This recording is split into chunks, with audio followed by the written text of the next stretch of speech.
जी हाँ, तो हम इस तरह से देखते हैं कि जैसे नेपोलियन ने जिस तरह से मोनार्की स्थापित किया फ्रांस में, तो उसने बहुत सारे अच्छे काम भी किए और उस अच्छे कामों में था कि ट्रेड का ज़्यादा से ज़्यादा ट्रेड होना शुरू हो गया। फिर ट्रांसपोर्ट का सिस्टम और कम्युनिकेशन सिस्टम जो थे वो और ज़्यादा सुधार में लाए गए।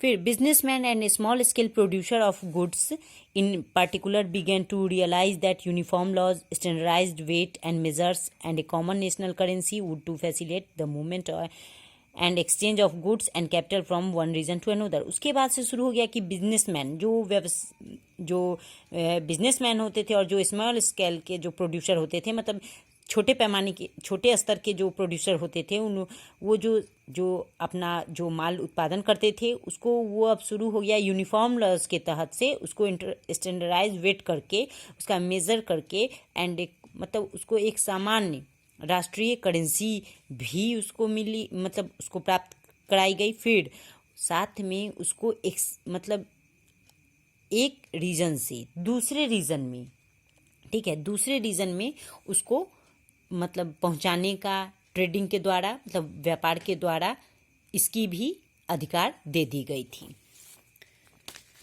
फिर है in many ways in many places such as Holland and Switzerland, Brussels, Versailles, the French armies were welcomed as harbingers of liberty। जी हाँ, उसके बाद कई ऐसे स्थानों पे जैसे कि हॉलैंड हुआ, स्विट्जरलैंड हुआ, ब्रुसेल्स हुआ, वर्साई हुआ, ये सारे जो थे वहाँ पे फ्रेंच आर्मियों का स्वागत किया गया।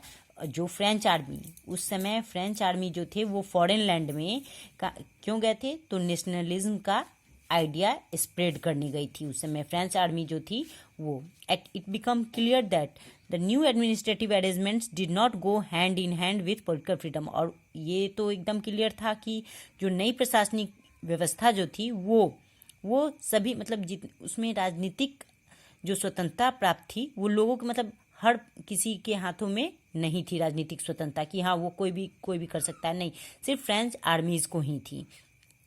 फिर क्या हुआ कि जो फ्रेंच आर्मी फॉरेन लैंड में जो नेशनलिज्म के प्रचार प्रसार के लिए करने गई थी, उन्होंने कुछ एरियाज़ में मतलब कुछ एरिया में कब्जा कर लिया और उन्होंने उस एरिया को कॉन्कर कर मतलब वही कॉन्कर कर क्या किया कि वहाँ मतलब कॉन्कर कर लिया और फिर वहाँ पर टैक्सेशन का ज़्यादा मतलब टैक्सेशन जो था वहाँ पर वो हाई हो गया। चूँकि हाई क्यों हुआ, क्योंकि वहाँ पे फ्रेंच आर्मी जो थी वो वहाँ पे अपना कब्जा कर लिया था इस वजह से। और अब उसके बाद क्या हुआ कि हर किसी के लिए ये जो था मतलब हर किसी के लिए ये कंपलसरी हो गया वहाँ पे फ्रेंच में कि अब सभी को आर्मी जो है वो ज्वाइन करनी ही होगी। जी हाँ, तो इसके लिए मतलब जितने सारे थे वो, फिर इससे क्या हुआ कि मतलब इसका प्रभाव जो था वो यूरोप पे पड़ा और इसके एडवांटेज भी निकले कुछ।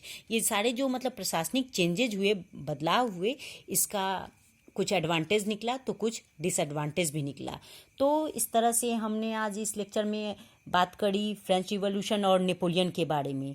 तो नेक्स्ट लेक्चर में हम बात करेंगे the making of nationalism in Europe. So please like, share and subscribe to Orion public school channel. Thanks for today.